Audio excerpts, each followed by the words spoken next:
Hello everyone and welcome to another video of mine. It has been quite an eventful day. I've been up since very early in the morning, just lots of fun and festivities with the HU crew. And of course, you know from our content that we're here at OneXPlayer headquarters, kicking it, asking questions, and pretty much taking names on every piece of hardware that we can get our hands on. And speaking of which, behind me I have the latest OneXPlayer 3, and man, where to begin? Like, I had to prepare some notes because my thoughts have been a little bit all over the place, but I think where I want to just immediately start actually is with the weight and ergonomics. Now, you guys know me, and I've been pleasantly and just strictly consistent on this. I think since my channel started, I'm not a person who likes larger handhelds, even when they're well balanced. There's just something about having a handheld that's, a pound, pound and a half, 900, 1100 grams. Like, at a point, it gets to be ridiculous. And I've made some pretty stark statements about just how you kind of get away from the ethos of designing a good handheld once it gets to be a certain size and too large. But today is the day, first time in a very long time where I'm gonna have to publicly eat crow because I was wrong. I'm gonna admit, I was wrong, and I was proven wrong by this device here. Now I'm gonna overlay some B-roll for you guys so you get a better sense of things, but man, it feels excellent in the hands. And that's not just a superlative that I'm using. No, it genuinely feels really good in the hands. Dare I say, better than the Legion Go 2. And for a minute, I asked, Matt, I asked Alex, I asked Clef, I asked Trevor, I asked everybody from HU, ETA Prime, what did they do to make this device, feel this good to hold, especially with detachable controllers, because they've had detachable controller devices before. Even if you don't count the X1, I think back to the OneXPlayer 2, and it was way lighter than the OneXPlayer 3, but for some reason, at least for me, the balance was off in the device. I blamed it on the hollow controls, right? There's no battery inside, very little components, they're super light. So to me, it felt like, I guess, that kind of weight or lack thereof on the rails sort of forced the device itself to be top heavy. Now, the same is true here. These controls, they're also hollow, they don't have batteries in them, which in my opinion, I think is probably a mistake, but I digress.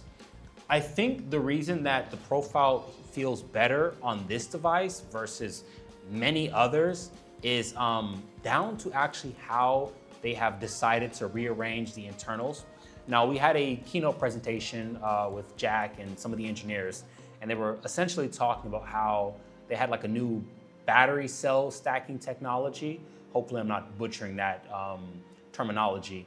Essentially what they've done is, I guess, kind of rearrange the cells to make the battery itself more compact and take up less space while also having a larger density, which sounds great, for having a larger battery, but it's taking up the same profile. And if you look at exploded shots of the board and the battery and the cell, yeah, it's really, really compact. And I think that actually works in the favor of the device ergonomics, because when you pick this thing up, it does not feel like it weighs 1,000-something grams. I'm sorry, all this is being recorded out of order. So by the time this goes up, a video with me properly weighing it may or may not be live, but at any rate, I'm gonna have some B-roll over it. I'll put a correction on how much it weighs. I think it's about 1,000-something grams, maybe 1,035, which is, I think is heavy. I cite this all the time, and I know others get sick of me saying it, but the Steam Deck OLED limited edition weighs 619 grams. It is super light and feels amazing. And I've heard people say, man, the Steam Deck is really heavy, it's really big, which always confused me.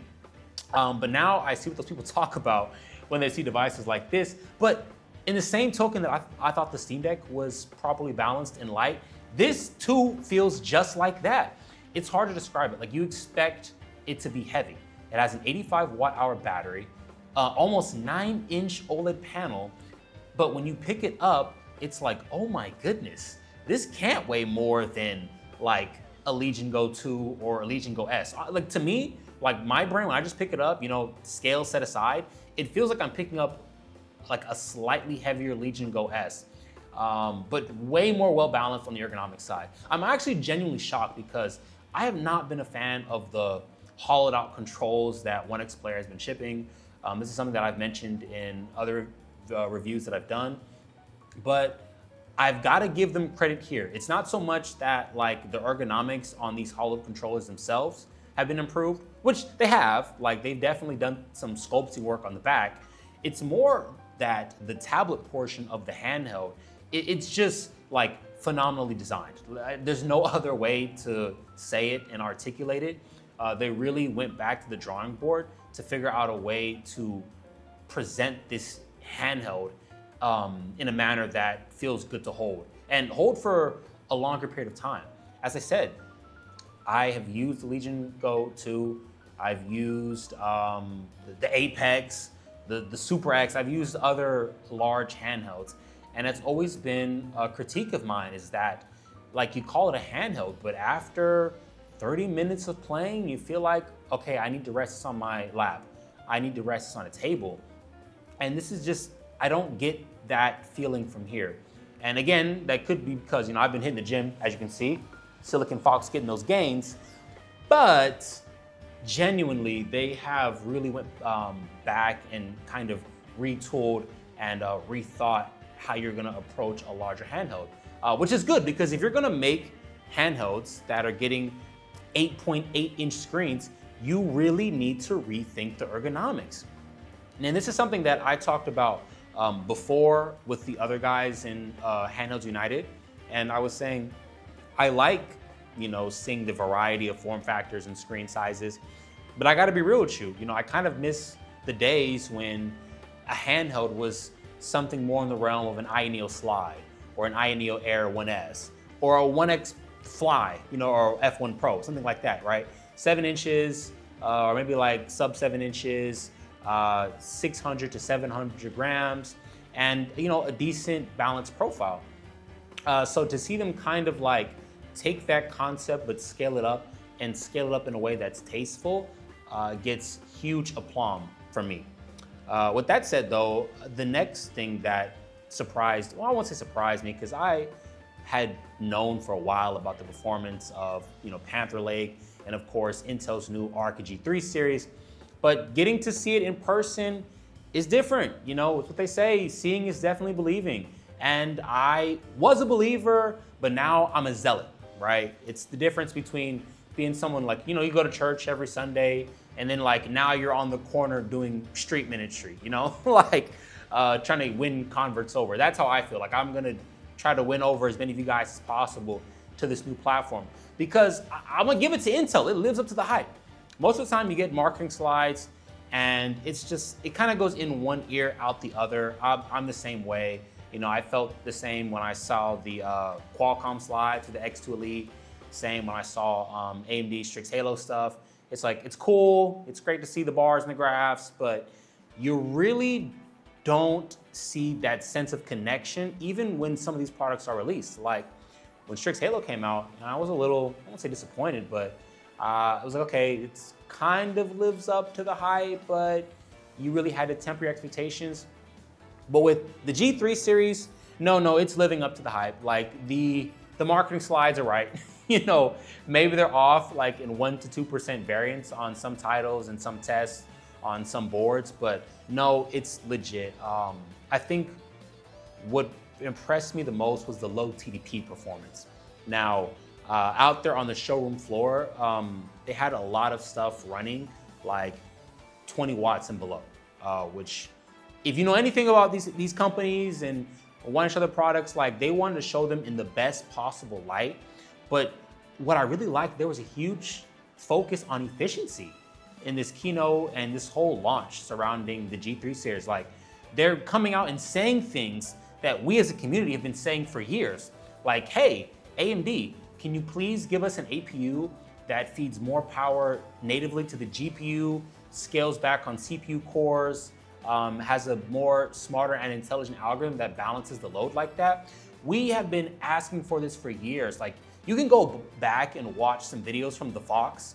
Like he's talking about the same stuff on, you know, like a Ryzen, what was it, like the 5825U, you know, back in the Zen 3 Cezanne days. So this is not something new, but I'm so glad to see Intel take it serious now. And it works. It works. Oh, they showed, it was, I can't talk numbers, but I can give you kind of a general feel. It was, what was the game? Exhibition 33, 12 watts. They were using frame gen, which we'll get into, but they were using frame gen, and you could not tell. It was very smooth. You touched the system and it was cool to the touch. And guys, we are in Shenzhen, China. And I don't know if you guys know anything about the weather here, but it is not temperate. You know, it's hot. It's hot. So I was quite impressed by that. And I guess I'll get into the frame gen thing right now. So besides OneXPlayer doing a presentation today, Intel also had reps from Intel China on the G3 team. And it's the same thing you've heard from Tom Peterson at Computex and CES. So it's nothing new. Efficiency, they're beating AMD at 17 watts versus their 35. They have a more intelligent layout. They've cut some things from normal Panther Lake to make this more suitable for the handhelds, which is all well and good. But again, I don't want to say surprise me, but I think some people are not going to be ready for it, is their insistence and their push to utilize the new technologies like frame gen. And for me, myself, I'm not going to lie to you guys. I'm not a big proponent of frame gen. I just flat out don't like it on AMD GPUs. I don't like it on NVIDIA's GPUs. I haven't really used it in a sense where it's been worth it, if I'm being honest with you. But I will say, at least in the one game that I tested it in, which was Exhibition 33, it felt good, surprisingly good. And the Intel reps, they told us in the keynote, like, hey, guys, look, we think frame gen is the future for handhelds specifically. It allows us to hit that performance ceiling and level that you guys want while using way less power. And it's a future that, like, I want to dig my feet in the ground and fight against, but at the same time, playing that game, I got it. I really got it, and I could see what they were going for. And it's like, honestly, it might be the way. And I feel grimy almost saying it because it's weird. I'm pretty open to most technology, but frame gen is one that I just don't like. But this is my first time using it, and oh man, it really clicked. Like, oh my goodness, I could see myself playing some games like this, especially for the games that I like to play. It's a lot of single player, third-person action type stuff. So it seemed to work out pretty well for that. I'm very sensitive to latency, and I wasn't struggling to hit the inputs I needed to hit, which is great. But I know some people are gonna immediately hear that and think, oh no, it's not for me. I don't wanna hear it. Get that frame gen out of here. You're just wasting your time. Guys, if you can, I would say to give it a try. Now, that is a very loaded thing to say because you need to have Panther Lake or a G3 handheld, and price is gonna be a huge factor. And as a quick aside, they didn't talk about price. We asked about price, and I'll probably upload this Q&A session that all of us media people had with the team. It's kind of janky, low budget quality, but there were some good nuggets in their ass, especially from the HU team. We got to represent. And one of the things that were asked was, of course, price, and they don't want to talk about it right now. I'm guessing they probably have an idea of what they want to target and hit, but everything is kind of shifting and moving right now. And I'm gonna try to get more clarification on like how they're doing supply chain wise in regards to that. But I digress. I don't want to keep rambling on. There's just so much to talk about. Next, I mentioned it a little bit about no batteries being inside the controller, and I'm trying not to let it bother me because it's been several iterations of this controller, several iterations of this idea of having the split Joy-Cons, and it's great. I want that on Windows, but you're missing the biggest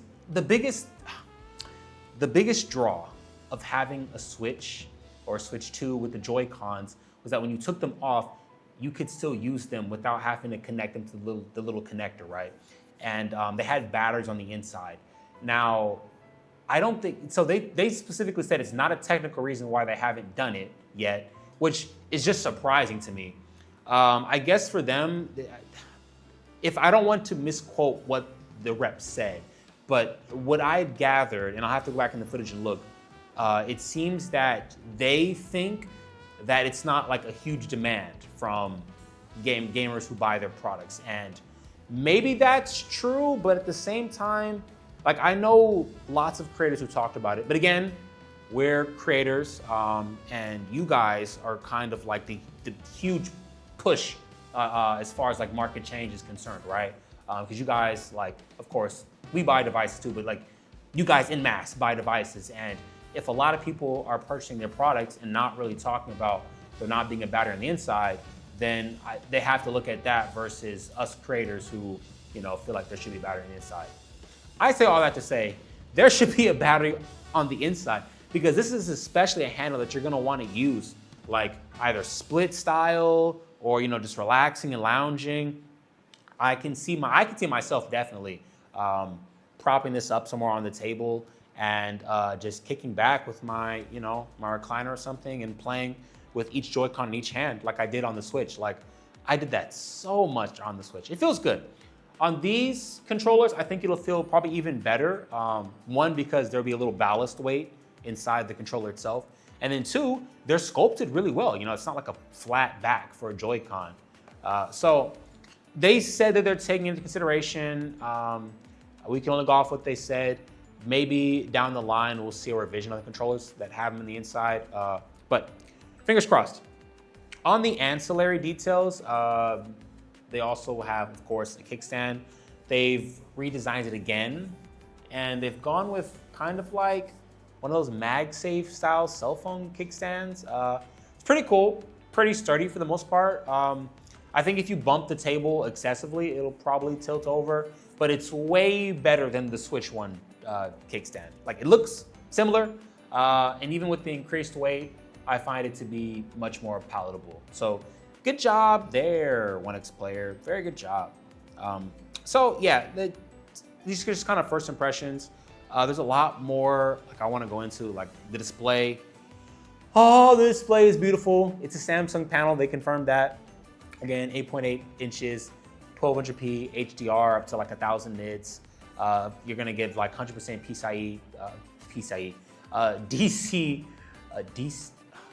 DCI-P3 color gamut. Sorry, it's been a long day, guys. It's been such a long day. So the panel's good. I'm excited about that. But other than that, yeah, that's pretty much it. I'm gonna have more videos coming out. I'm kind of on a time crunch. They're all like, hey, get out of the booth. They made this space special for us to record in. I had the honors of having the very first one, and they really did their research to know kind of like my design aesthetics and everything. So thank you, team, really appreciate that. But other than that, that'll be it for me on the initial impressions. I'm gonna have probably more shorts and videos, things like that, and also an interview with Jack coming up, so stay tuned for that. Oh, see, that's my alarm telling me to get out. So this is Silicon Fox signing off. Until next time, guys, I will see you all very soon. Ciao.